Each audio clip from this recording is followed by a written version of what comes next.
Hey guys, Kev here, and I'm going to do my first impressions on the McNees Mac 2 3.5. But first, I have an envelope here from none other than Brad over at Screamin' Pirate EDC. So he actually is the guy who is sending this here prototype around, and he sent me some stickers. So take a look at those. There we go. Nice little folding envelope thingy. Check it out. He's got a really cool logo, really cool design. Screamin' Pirate. Check it out right there. So he's a big fan of McNees knives, the Mac 2 and this Mac 2 3.5. Yeah, so go check out his channel, guys, if you haven't.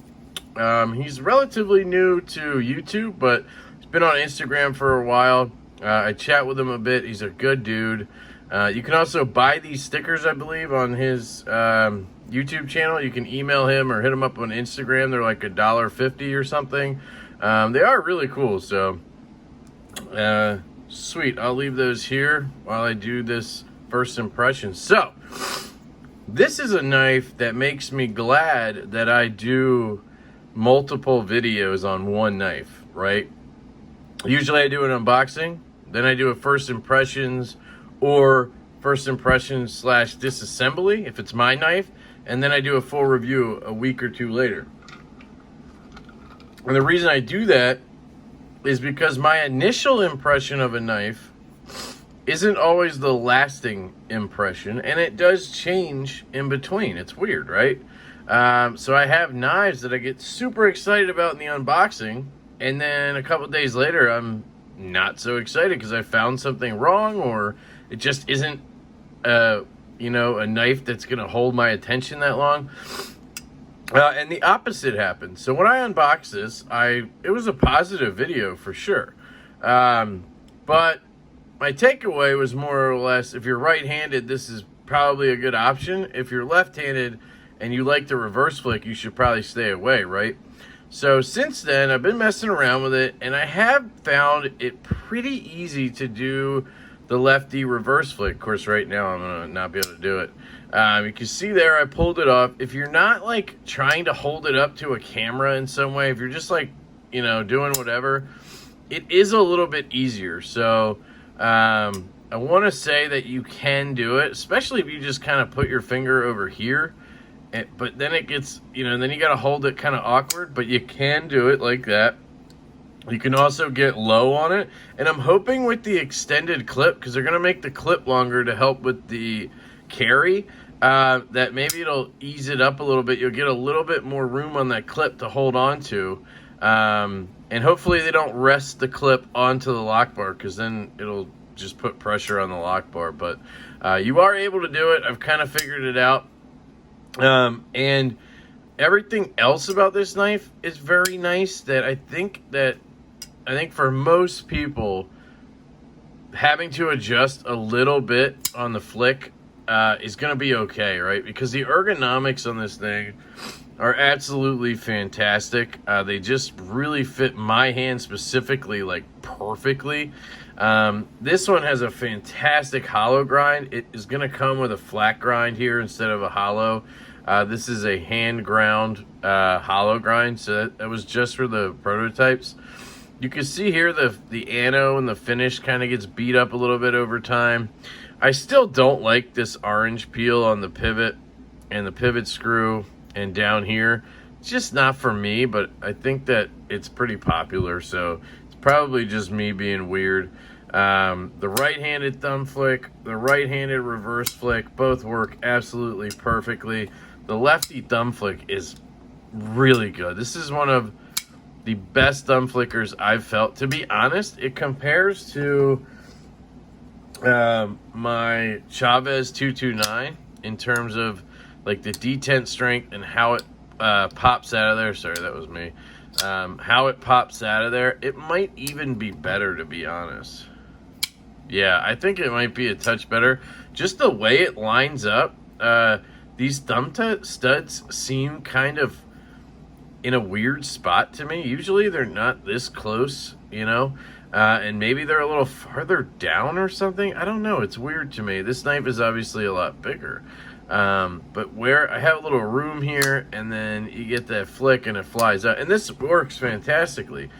But for some reason, this thing just flies. Like, it kind of reminds me, like on the budget end, it reminds me of the Banter, the Wii Banter. It actually kind of looks like it, I guess. Just kind of a knife, but I don't know. So it flicks really well with the thumb stud. So that's obviously a plus for a thumb stud knife. Yeah, I mean, my overall thoughts are just more positive now than they were right off the bat. But I still run into that right there where I can't get it because of the lock bar, and then it rips up my finger. So, like, personally, at this point, am I going to pick one up when they drop? Probably not. Is it something that I'll eventually, like, try to get in the collection or try again or whatever? Maybe. But, you know, it's right-hand carry only, and this clip just does not excite me at all. To be fair, I've had it for a couple of days, and I have not even put it in my pocket yet, so we'll find out, right? Once I carry it, we'll find out. By the time I do the full review, I'll have carried it a few times and cut with it a bit more. But cutting is hard to speak to with this hollow grind, being that the production model is going to be a flat, so it's going to be hard to judge. But it looks kind of like a working man's type of knife, type of edge, which is a good thing, right? That's what a lot of people do. They work. So, I don't know. I really like it. The action, for one, is absolutely stupendous. It's just fantastic. Does this thing have a lock bar insert? Does not look like it does. So, you are riding on titanium there. I will say it doesn't matter because it works perfectly fine. Will that wear out? I don't know. I guess it doesn't have an over travel stop either. Neither of those bother me at all. At this price point, does it bother me? Not really. That's kind of a thing at this price point, you know? It's kind of a thing with American-made knives at this price point to not have an insert. Does my Medford? I would be shocked if this had one.